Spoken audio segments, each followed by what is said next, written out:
Welcome to Running the Table, the podcast where we run through everything on the table in the world of college basketball. Purdue steamrolls through the first round of the NCAA tournament as Braden Smith etches his name into the history books. But without further ado, let's run it. Purdue wins their game with a final score of Purdue 104, Queens 71. What a performance. What a way to start out this tournament, and you can't start anywhere else but with Braden Smith etching his name as the leader all time in NCAA history in assists, as he just needed two this game. Took him a little bit longer to pick those two up than I originally would have thought, but finally got the shot to fall down on a pick and roll with TKR, which he finished for the and one. And that officially put Braden over the top, and he went on to get six more assists on top of that, ends with eight. But just an unbelievable achievement, an unbelievable player. I have to highlight that first before we get into the game because it's it it's hard to get to an NCAA leading record. Only one person can do it. Um, and we'll see how long it takes. I fully imagine that someone down the line, whether it is Jeremy Fears Jr. soon or later on, will beat his record because, as many people have said, records are meant to be broken. But one was broken tonight, and Braden Smith went on to have a fantastic performance to lead the Boilers. Man, where do I even start from this one? I think the biggest thing from the beginning of the game was that Queens was hanging with us. For the first 10 minutes, they were down 3 to 5 points. We gained a little, we pushed ahead for a little bit of a lead. Then 10 minutes in, they cut the lead back to a 3 point game. And we just kind of kept trucking. We kept pushing. Our offense was working, but so was theirs in the start of this game, at least. They were doing a very good job attacking the rim, kind of going inside out quite a bit. It kind of gave me Miami of Ohio vibes, except for the fact that they actually attacked our bigs at the rim a lot more than I expected them to. I thought that they were going to come into this game thinking that they just needed to shoot threes and shoot as many of them as possible to win. But instead, they analyzed that we don't have like the strongest shot blockers, and they went at us. Now, that didn't necessarily work fantastically for them throughout the game. We actually end this game with 6 blocks. Shout out to Oscar Clough. We'll get into stat lines here in a little while, but fantastic performance by both him and a little bit of Jacobson, protecting the rim there and actually deterring them from getting, whatever they wanted at the rim. Early on, it kind of felt that way. They were attacking us off the dribble really well, occasionally kicking out for threes. They definitely got a lot more threes to fall in the first half than in the second. Um, and we didn't have a ton of answers to start, but we just kind of kept doing our thing on offense. Braden got going early, especially in the mid range. Great to see him knocking down shots all around the floor. He definitely took over even more in the second half, but first half was just great to see him get going. He was more of a scorer at the beginning than he was a passer, and then once he got those first two assists to break the record, then it kind of opened everything up, and we definitely looked progressively more comfortable as the game went on. And I figured that might be the case this game. You just kind of gotta see how long it takes for us to get those first two assists. Everybody can start making shots and stop worrying about, oh, who's gonna be the one, because there was probably about 3 or 4 shots after he had gotten that first assist where I'm like, is this gonna be it? Nope. There was a couple of Fletcher shots. Clough and TKR both missed some shots around the rim with the chance for the record. It was killing me for a couple minutes there. But we handled business and we kept pushing, and the shots started falling more and more as the half went on. They cut it as close as a 5 point game with 4.5 left to go in the first half. And I was like, okay. But Braden took over a lot more. He got going to the basket plenty in this game. He definitely got the feeling that a lot of these guys were not quick enough on their feet to stay in front of him. And they also didn't have any real shot blockers. I kind of mentioned in my Purdue Path to the Final Four video analyzing this team is they really didn't have any answers for us inside, and that ended up being true, especially at least for TKR. But it also meant that Braden could get to the rim, and he did. And then we started knocking down some threes to end the half. CJ got a three, then he got fouled from three, and was able to make 2 of those 3 free throws. And all of a sudden, we extended that lead all the way out to 15 before Chris Ashby knocked in a three right before the half to put Purdue up 12 at half 45 to 33. So first of all, us getting to 45 felt great. The offense was flowing. I didn't feel too bad about them getting 33 either because I was worried about them getting, a real hot start with teams like this and knowing their ability or certain players' abilities to, hit shots from three. I was definitely a little bit nervous about Carson. I think on the broadcast they said Schwieger. I thought it was Schweiger, whoever it is, both Schweiger and Ashby. I was worried about both of those guys putting up, 5 to 7 3-point, games each. But that just didn't end up being the case. We defended the 3-point line a little bit better than usual. They also didn't shoot as many as I thought they did. But then going into this to the second half, it was another one of those cases where I wanted us to get out to a hot start, and we did. First bucket was another CJ three. They come back with a three of their own, but then TKR and one. Clough gets fouled, makes his two free throws. Fletcher three. All of a sudden, it's a 20-point game. 3 minutes into the second half, and we only kept building on that because the offense was just it was humming in the second half. We ended up with 59 second half points, and that is with putting in a lot of the bench towards the end and quite frankly throughout the game. Um, you know, Overall, we just were hitting shots left and right. We were getting threes to fall. Fletch looked really good in the second half, getting quite a few shots to fall. And TKR continued his takeover, especially on the inside. So now is as good a time of any to kind of start looking at the team as a whole. Big things, we shot 63% from the floor, which was fantastic. Again, knowing this defense, they were like a bottom 50 defense in the entirety of college basketball. I expected us to do well, but also nothing is given. So to see the shots fall and to see us get kind of whatever we wanted was fantastic. With that 63%, we shot 58% from three and on decent volume, 14 for 24. So getting 14 threes to fall is fantastic. You got, contributions from literally everywhere. The only person who shot and did not make a three was Jakari Harris, who was 0 for 2. But everybody else that shot one, hit one, including, you got Liam Murphy off the bench, 1 for 1 from three.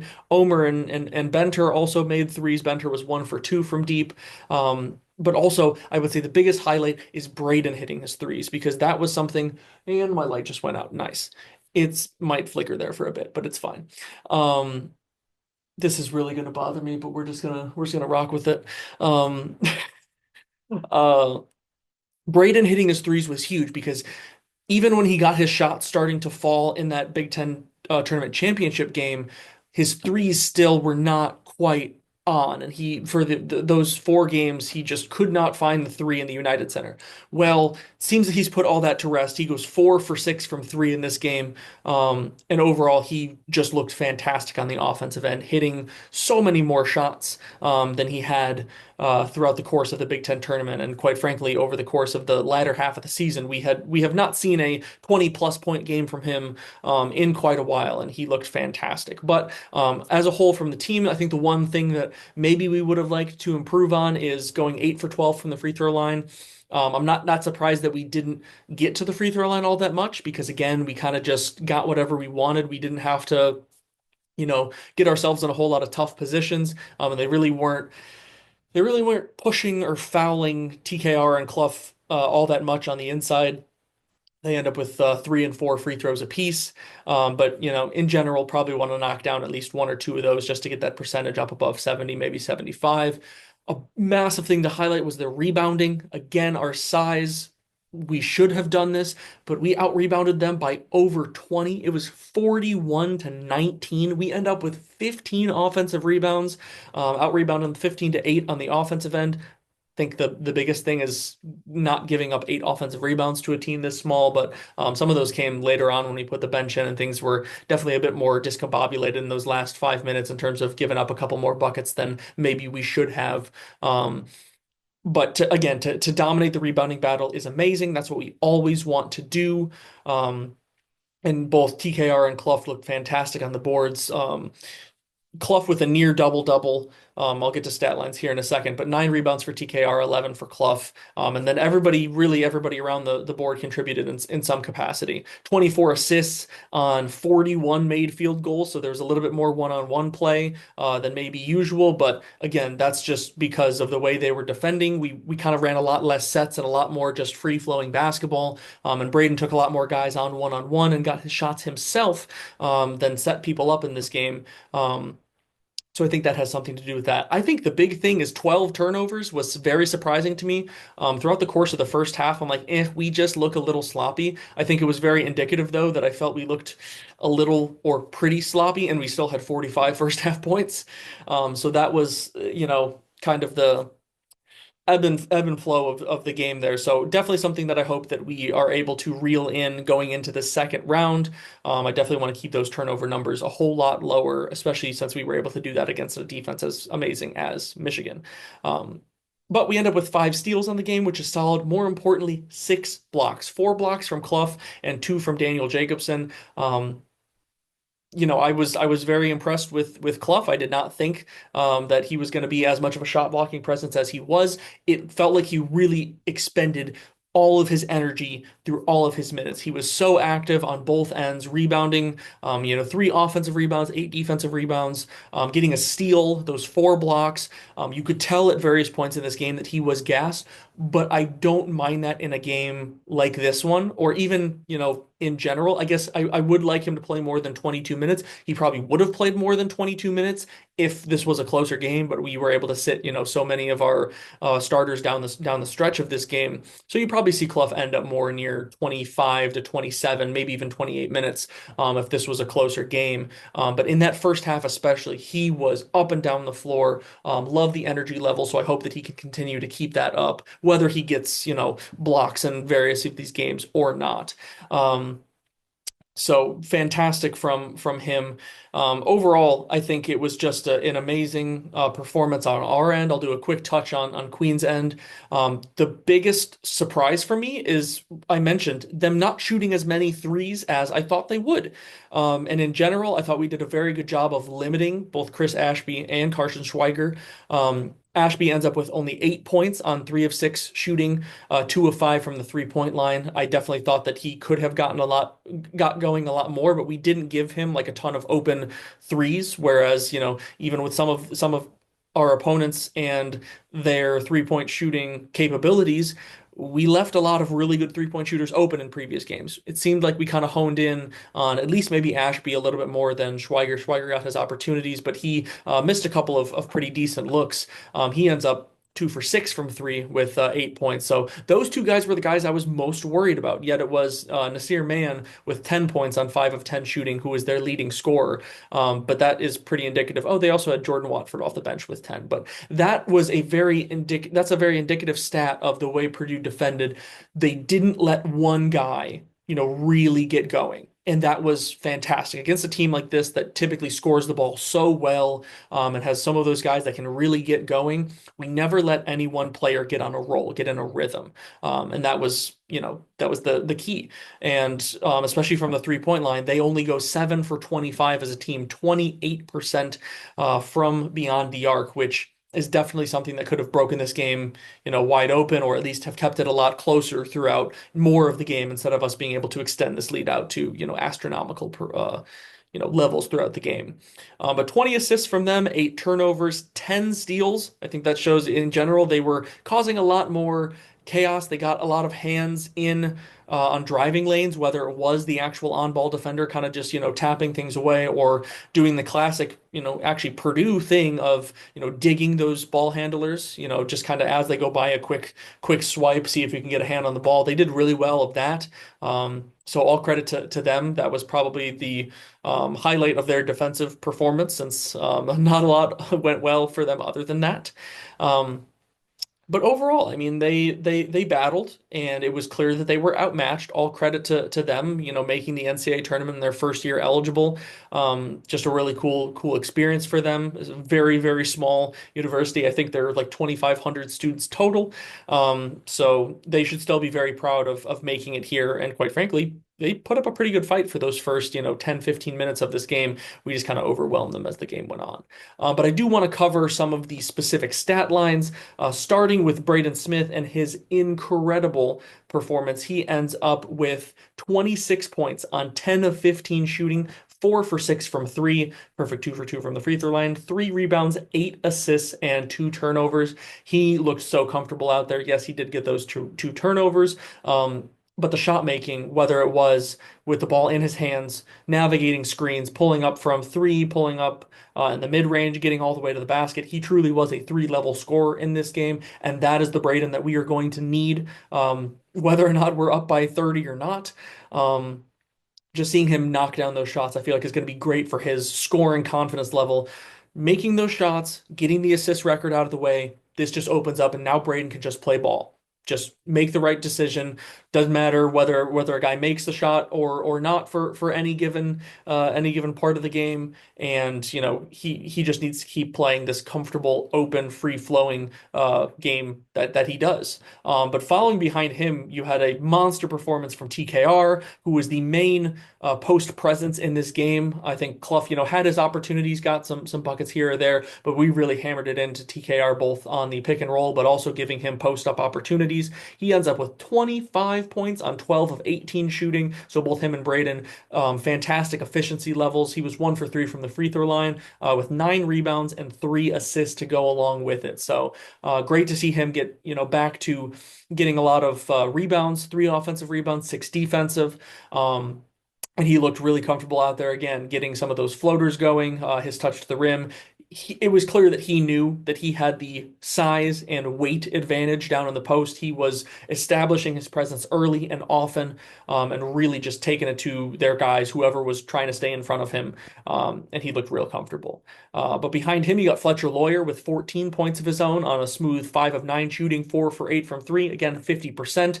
If he can just keep doing that game in and game out, stay around that 40 to 50% range, Purdue is going to be in a good spot. We are a different team when he's making threes. We are certainly a different team when Braden Smith is making his threes. And both of those guys got going tonight, which was huge. But Fletch also added on 2 rebounds, an assist, a steal, and a turnover.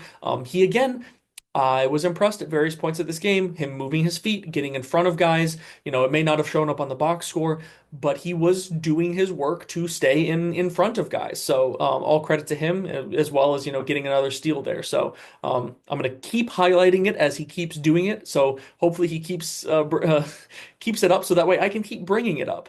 But also CJ Cox, it was great to see him start knocking down some shots again. He was struggling a bit from outside through some of the Big Ten tournament. He ends up with 11 points on 3 of 4 shooting, all of them being threes. So again, shooting 75% from three for him, 2 for 3 from the free throw line with 4 rebounds, an assist, a steal, and a turnover. 2 of his rebounds were offensive rebounds. So again, for him getting involved on the glass, as well as him knocking down shots and just being, again, a general, you know, disruptive defender. It doesn't always have to be 3 steals. It doesn't always have to be limiting their star player to 5 points, maybe something like that. He just did everything that he needs to do in the role that he did it in, or that the role that we have for him at the moment.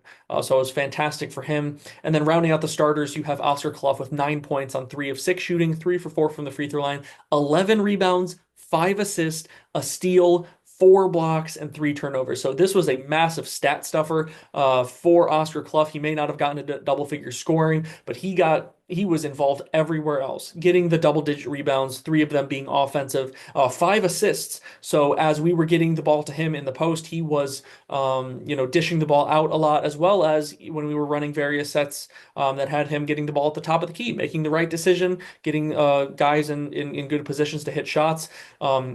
5 assists is amazing for him. And then again, I mentioned the shot blocking, 4 blocks. He may have had 3 turnovers, but that steal, he loves every once in a while just getting those random, picking his moment to take a stab at those passes back up to the top of the key to the centers while other teams are running their sets. So that was super super fun to to see him get that once again. But then going to the bench, we got some pretty solid contributions from the bench. When the bench came in, at the end of the game there, or a lot of bench guys did. I was hoping, at least maybe we can get to 100, or yeah, I think I said, 100 to 105. Well, they end up getting 104. You get, solid 4 minutes from Liam Murphy where he's able to get a shot off and hits his 1-3, which is always fun to see, and we know is difficult to do coming off the bench with so little playing time. Daniel Jacobson plays 10 minutes, gets 4 points, 4 rebounds, 2 blocks, and 2 turnovers, 3 of those rebounds being offensive. I think he showed a little bit more positive than negative. We still didn't have a great stretch in those 10 minutes overall. And I'll get to the plus minus here soon. Um, but again, he had some solid post moves. He got good rebounds. The fact that he was able to be a shot blocker again against guys that are significantly shorter than him and 20 to 25 pounds lighter than him. It's what I would hope he would do. But again, I'm still going to be happy with the positives that he was able to show. Omer Meyer looked great in his 17 minutes. He ends up with 9 points on 4 of 6 shooting, 1 for 1 from three, 1 rebound, 3 assists, a steal, and a turnover. So he once again looked super comfortable in the mid range, got his 1-3 to fall. It's just fantastic to see him continue to get going with the ball in his hands towards the end there once we took Braden off the court. But Jack Benter with the most minutes off the bench, he has 20, only scores 3 points on 1 of 2 shooting, both of them being from three, but 2 rebounds, 2 assists, and a steal, with one of those rebounds being offensive. In general, all I can really ask from him is take the opportunities that he does have, and he didn't have a ton of, I would say, shots that I thought he could have taken and then passed up, and just kind of doing his thing on the defensive end. Ends up with a steal, which is great. So I'm not going to complain about that at all, even if it would have been great to see him get a couple more opportunities, whether it be from three or taking it to the basket. I would unfortunately say the biggest negative from this game was once again Jakari Harris, rather empty and even more than just empty, negative. 19 minutes, no points, 0 of 2 shooting. Both of them were from three, 1 rebound, 1 assist, but 2 turnovers. So once again, get why we're trying to, push having him in the lineup, just different rotations, another guy to play that on-ball defense. I don't think his defense is that great right now, at least right now.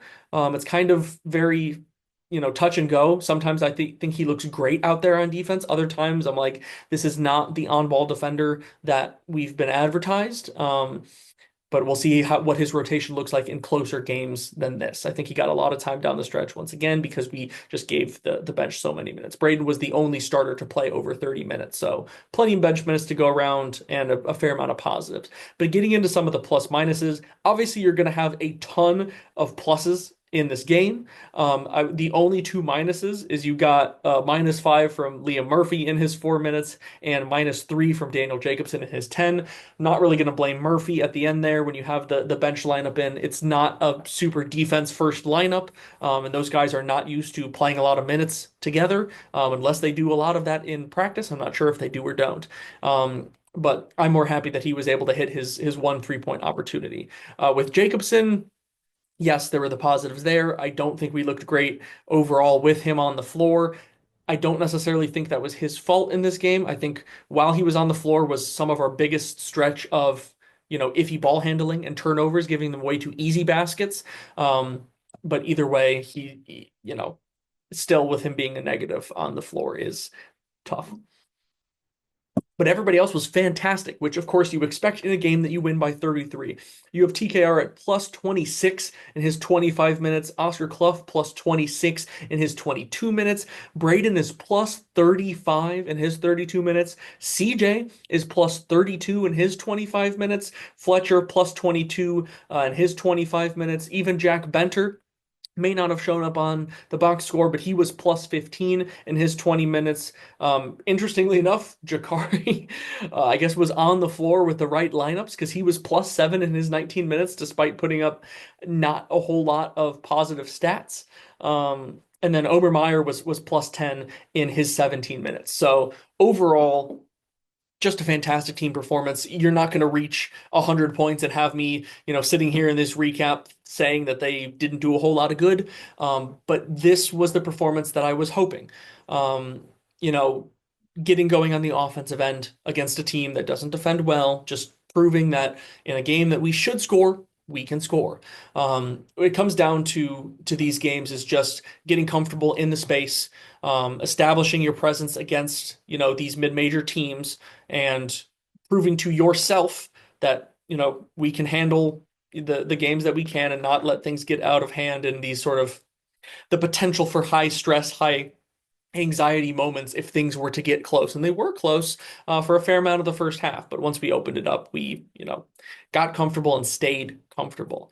But realistically, that's all I've got for today. A bit of a shorter recap, but I went through pretty in depth with some of the stats and how each of these guys did individually. We move on to the second round on Sunday. Our opponent is still unknown as of me recording this. There are 6 minutes left in the first half. Miami is up six on Missouri. I personally think that Miami is going to win this game. That's what I predicted in our first round predictions. If you didn't check that out. But also, I think that they're just a more overall well-suited team for that matchup, sort of a better version of Missouri, if you will. But that game is still undetermined when it comes to both who we will play and when we will play on Sunday. But know that it is on Sunday in the second round. So we will see who we end up facing and make sure that we get plenty of rest and ice and relaxation so that the boys are ready to go once again. But that's all I've got for today. It's been a wild tournament so far, full of exciting moments and maybe not so many great takes and picks by me. But the train keeps rolling down the tracks, and that means more recaps, more predictions, and more excitement on the road to Indianapolis. But if you want more from us, like, comment, and subscribe. And until next time, I'm out.